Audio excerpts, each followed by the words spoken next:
मीरपुर साकरो जी union council चौबंदी ॻोठ फुलखास खेली हिन जदीद दौर में भी बुनियादी सहूलतन खां महरूम आहे।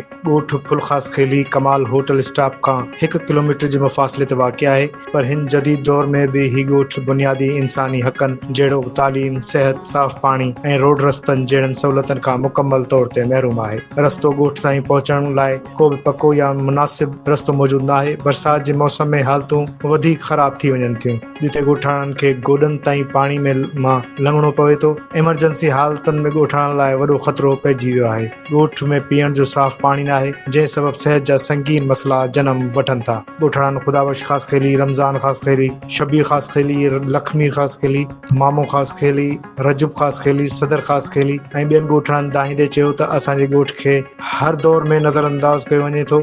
असां बार बार इंतिज़ामिया, चूंडियल नुमाइंदनि ऐं लाॻापियल इदारनि खे शिकायतूं कयूं आहिनि, पर अॼु ताईं कंहिं बि तवजह न आहे ॾिनी। असांजो ॻोठ ॼण कंहिं जे नज़र में ई न आहे। हुकूमत ऐं लाॻापियल इख़्तियारनि खे घुर्जे त फौरी तौर ते ॻोठ फुल ख़ास खेली ताईं पको रोड ठाराए ॾिनो वञे। फुल ख़ास खेली ॻोठ हुकूमत जी तवजह खां महरूम आहे।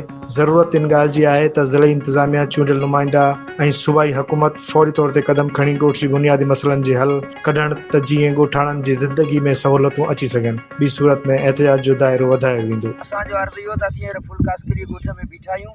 इहा असांजो फुल ख़ास खेली क़दीमी ॻोठ, इन जो माना हाजी अली हुसैन ज़रदारी साहब मतिलबु त रोड असांजो मतिलबु त माना 2 चकर मंज़ूर करायो। उनजे करे एशियन नुमाइंदनि असांजो रोड कटाए उहो रोड वरी बि ॿिए पासे शिफ्ट करे छॾियो। आख़िर असांजे ॻोठ जो कहिड़ो गुनाह आहे, सम्झे न। असीं क़दीमी माण्हू वेठल आहियूं, जेके न रोड न रस्तो, असांजो माण्हू जे मरी पए थो त असीं पाणीअ जे अंदरां माना कढंदा आहियूं उनखे। एतिरी असांजी सवलात न आहे, जेको 1 किलोमीटर असांजे रोड माना 300 घर असांजा, उन 300 घरनि खे मतिलबु त माना नज़रअंदाज़ कयो। आख़िर कहिड़ी वजह जे करे एशिया नुमाइंदा नज़रअंदाज़ कनि था। हाजी अली हुसैन ज़रदारी असांखे ॻोठ रोड ॾींदो आहे ऐं पुठियां हेठियां असांजा रोड कटाईंदा आहिनि। आख़िर असांजो ॾोह कहिड़ो आहे, असांजो गुनाह कहिड़ो आहे।